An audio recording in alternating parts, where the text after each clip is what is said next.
if we do not prioritize ourselves and take care of ourselves first, then we have no service to anyone else. And that has to really sink in. Hello, everyone. This is a very different setup. We normally have our public health roundtable live discussion on the first Wednesday of every month, and I'm usually joined by a panel of public health professionals and experts. Today is a little different. I decided today it's just going to be you and me. This is still the roundtable discussion time, but I'm actually taking advantage of this opportunity to share a bit of maybe encouragement. I'm hoping it will be received as encouragement to all of you. And this is very troubling, stressful, frustrating, insert whatever, descriptive you have here, time that we're in as public health professionals. Especially here in the United States. So, I just want to talk about leading through change, and I will throw this banner across so that if you are joining at any given time in this live stream, if you're watching the replay, I want you to know what we're talking about. It really is me sharing some thoughts that I have with you. I'm going to be a little vulnerable and transparent, and hopefully, this is received very well. Introductions, in case you're wondering who this lady is babbling on. My name is Dr. Charlotte Huntley, and my name is on the screen if you happen to be watching the video. Please look me up on LinkedIn and connect with me if we're not already connected. I am a public health entrepreneur.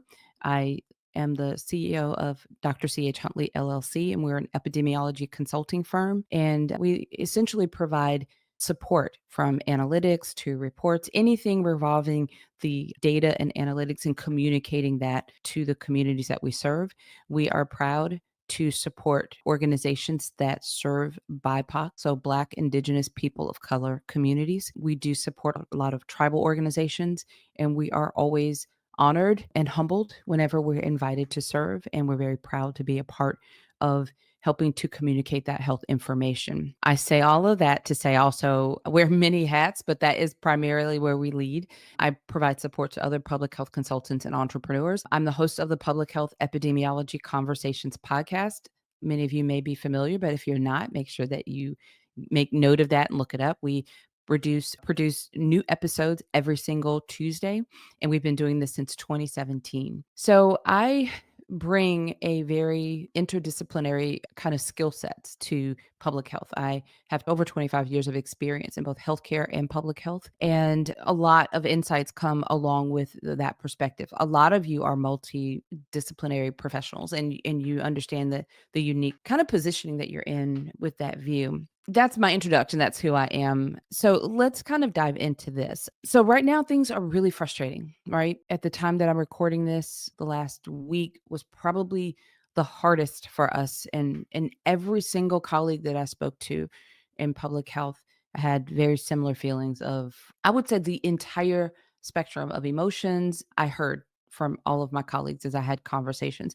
I experienced it myself from data being taken down and resources that we've trusted resources and sites that we've gone to, like CDC, from funding being, just stopped midstream, and the impacts of, people losing their jobs.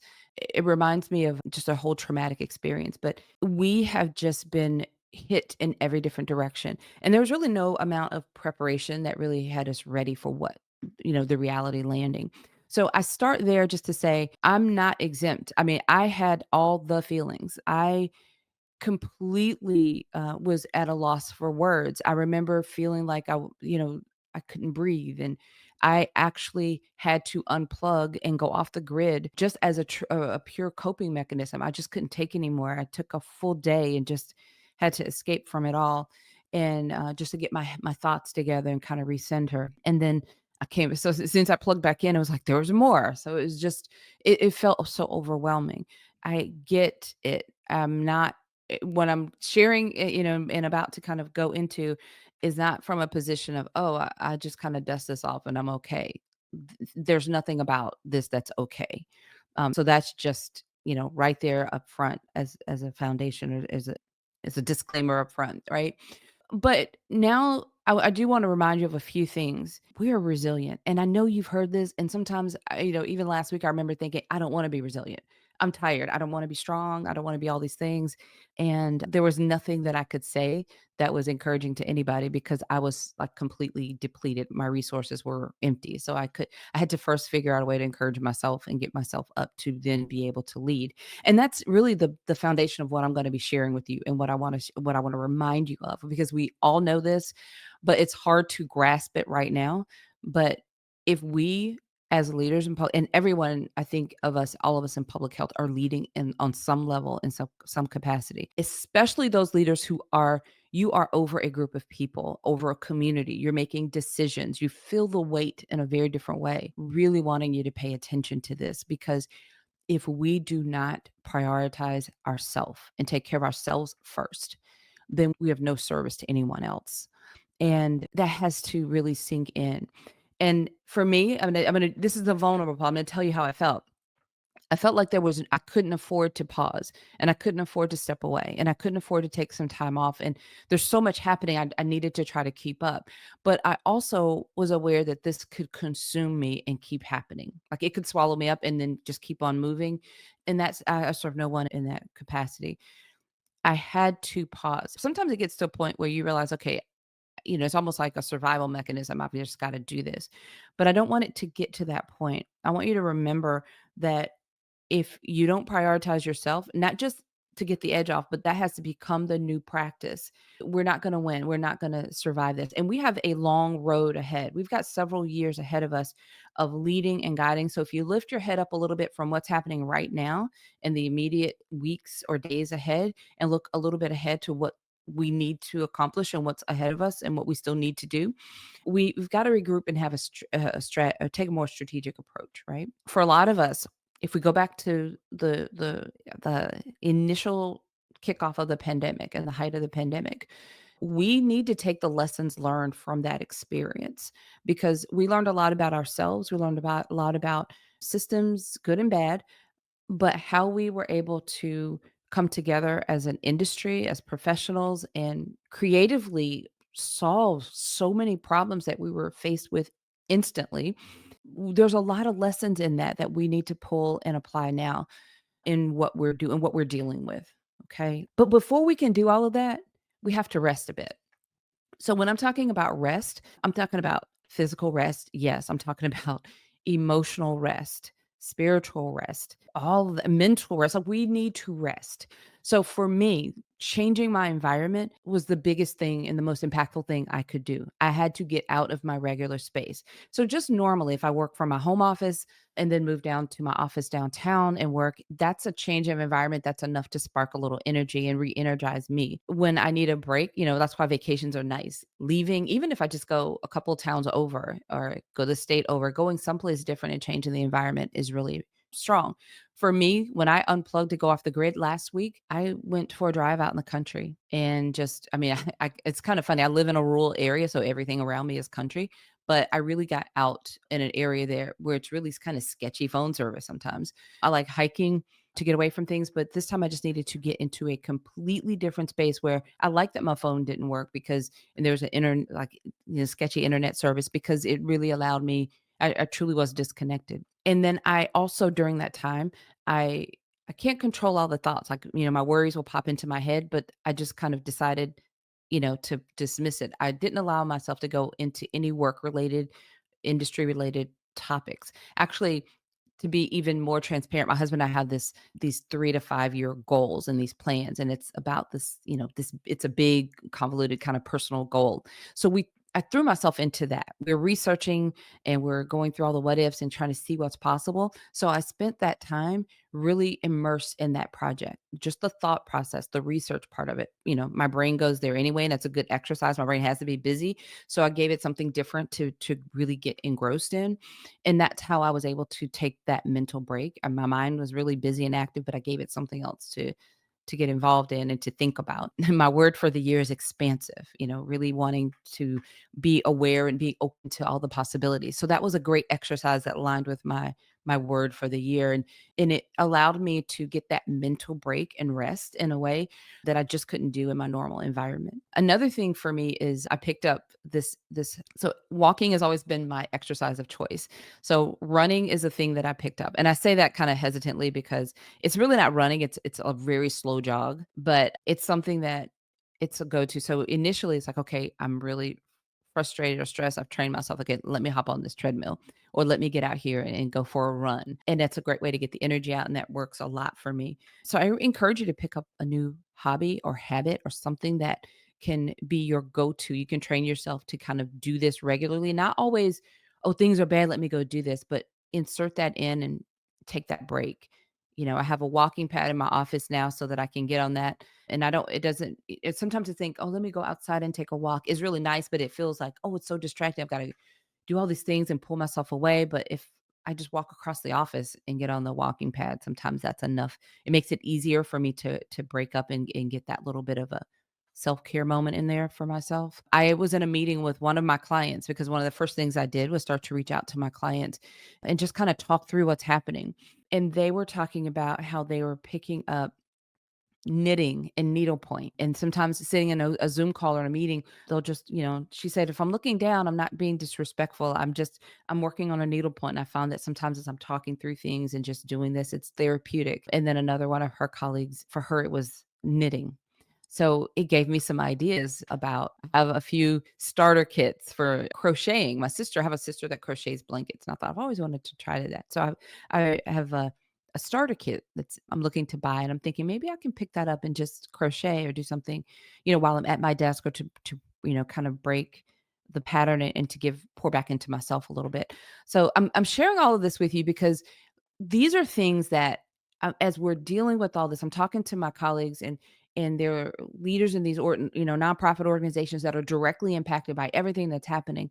These leaders are inserting some of their hobbies and things that they need to do to take care of themselves, realizing that if they're not taking care of themselves, they are of no service to any in their organization or anyone else that they serve. So I'm hoping that this is getting to you in some way that if you don't take care of you, the few of us that are standing here and deciding that we are going to do we're in it for the long haul, we're going to, or maybe you don't even know what you want to do yet because you don't know how you feel.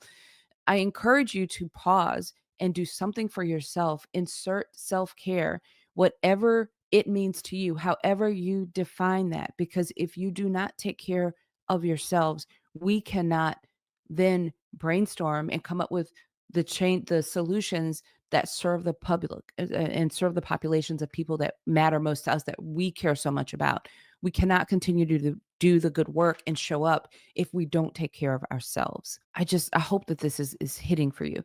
I'm going to also let you know that I did this in 2 phases. I did that one day, and then I took a longer stretch.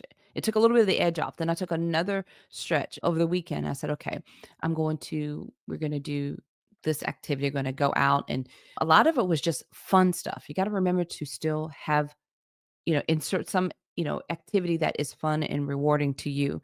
So we got out to do some things like that. And I didn't allow myself to go right into solving problems, although it was starting to feel a little bit better. I wanted to make sure I was resting emotionally, physically, mentally, like I needed a little bit more time. And by doing that, I then, once I got to, the end of the weekend, I really started to feel hopeful. Like hope was really starting to rise up. And then I got a little angry, not like in a bad way. I think sometimes it's good if you're a little angry because and then I started thinking, "Oh, wait a minute." The resilience in me started to wake up and to rise up.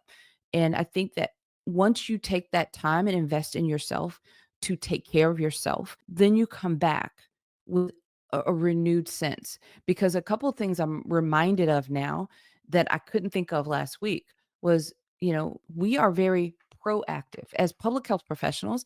We're always talking about prevention, right? We're very proactive professionally. So once you rest, you take care of yourself a little bit better, and you kind of get that balance, then that's gonna start to rise up in you. And we don't need to be reactive. We can't go the next 4 years being reactive. We're going to be exhausted. We have to kind of leverage this and become a little bit more proactive. And I think that that's we can't get there until we rest first. So I keep, nailing it in, but I really need you to take that home.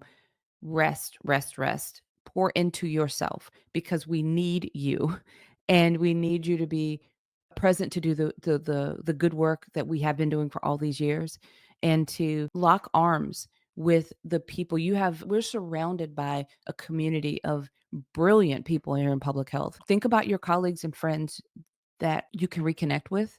Lock arms with those folks and let's support each other and be strong through this. But not necessarily to expect your colleague to like pull you up, but we have to individually pour into ourselves. So then when we lock arms with each other, we're coming as our best selves. And then we can become that strong front line for the communities that we serve. We have the solutions, in our brains, in our hearts. We know what to do. We're thrown off and we're this chaos is meant to throw us off, but we can't let that win. Let's pour into ourselves, rest up, and then we can show up. I have some exciting things that are on the horizon that my team and I were planning on before things got crazy. But now that all of this is shaken, we realized that months ago, the things that we were putting into place was so perfect for this season that we're in and that we're going into that. And what I'm talking about is going to bring, it's just going to be very good for a lot of you. I think you're going to be very excited about it. And I don't even want to go that far into it right here because I want you to rest. I want you to take that on and know that this is something you've got to do and think about how you want to do it. As a point of accountability, I'd love for you to comment on what that is that you're going to do. Share that with us. I'll even encourage you to send us a direct message. You can direct message the company page right here. You can direct message me in individually and just say, hey, this is what I'm planning to do. Let me know what your thoughts are, how this hit for you, what you're doing to rest. Share that in the comments because that may help some other people who are still struggling with what to do and how this, feeling very hopeless. I think that we've got to break through the overwhelm and the first thing to do is to pour into ourselves. I am going to also provide this opportunity. I'm going to invite you to connect with me. So our business page here is Dr. C.H. Huntley LLC on LinkedIn. So connect and follow our business page so that you know when we have our LinkedIn live streams, our roundtable discussions, what's coming up with the podcast. But connect with me personally if we're not already connected. And if there is something that I can do, if my company can provide some support to your organization in any way, then please reach out to us. If there's a need that you have and you're not sure if we do that or not, reach out to us anyway. And if we can help you, we will help you.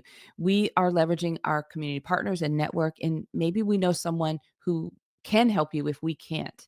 So that goes through our business page. You can message us there. You can message me directly. Send a direct message on LinkedIn if there's something that I can help you with, or if you have a question about something, maybe I can point you in the right way, a right direction, or connect you with someone who may be able to help you. We're a very resourceful community and resilient community, and I'm not claiming to have all the answers or that I can do everything.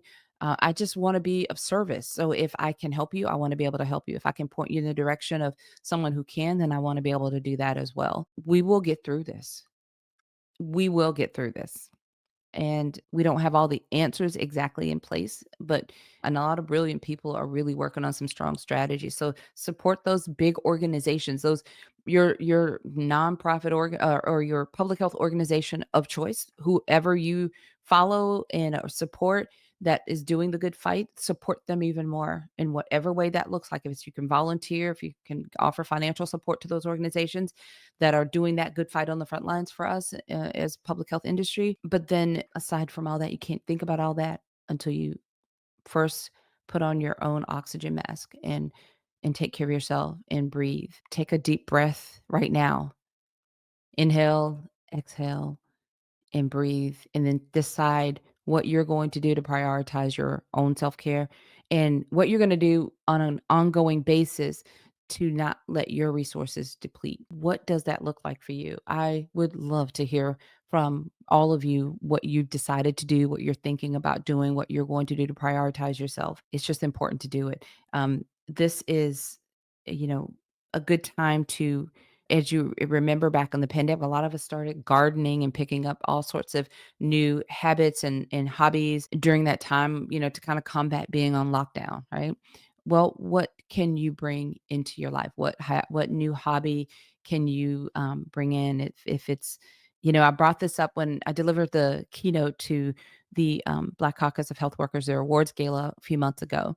And I shared a similar topic because it was right before the election. I was like, this, get ready, and this is what you need to do. And I gave them a lot of ideas. But one of the things I talk about was historical self-care. We have been historically cared for by our ancestors, especially when you I think about the Black community, and I think about my grandmother, my great grandmother, and for us, it was around, food, the good food at the table and feeding the family. And that was a source of joy. And it brings back such fond memories of my family gathering together. And that was how, we were so cared for. I wasn't always aware of the problems. I was aware of some of the problems growing up, but not always. They protected and shielded us. And there were so many happy moments, and my family was so loving. And there was so many wonderful moments. So much so that if I start baking, sometimes I get in that mood. I'm just happy and I'm baking. But sometimes if I'm missing my mother or missing a relative that's already gone, I will pour my energy into baking. Sometimes I bake their favorite foods, or it's a source of comfort and joy for me.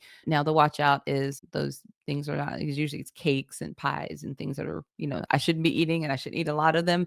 But I bake and I share to kind of count. So if you get into baking, make sure you're sharing. So I'm not trying to encourage you to bake a cake and have it sitting right there and you're eating cake every day.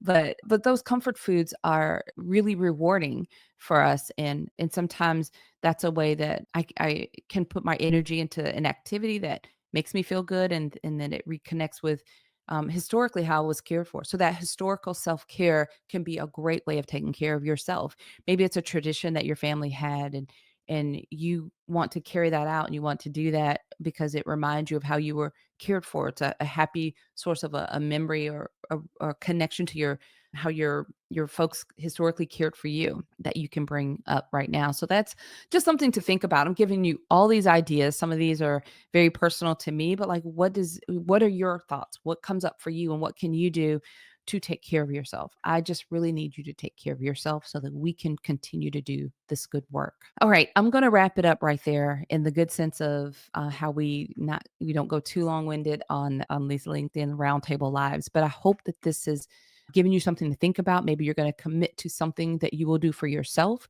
and a reminder of taking care of yourself first, so that we can be of service to the public that we are committed to and care so much about protecting the health of. And then one final note, like I said, remember that you can reach out to me if I'm just leaving it wide open. If there's anything that you need the help or support with, your organization, you individually, if you reach out, then I can point you in the right direction if we're not able to provide that support to you directly. And then I did talk about what we have coming up. And, that's I'm going to go into that in more detail very soon. And I'm going to be doing that probably from my personal page on LinkedIn. So if you're connected with me personally on LinkedIn, then you will be in the loop on that. So all of that's to come. But I hope this has been encouraging today. Until next time, I really hope that you all have a fantastic rest of your day. And I look forward to how we will come together and move forward and improve. And maybe a year from now, looking back over, all the accomplishments of this year, despite how rough it feels right now, there is hope. And I hope that you're starting to feel that, and it's soothing and comforting to you. All right. So I will see you soon. Bye for now.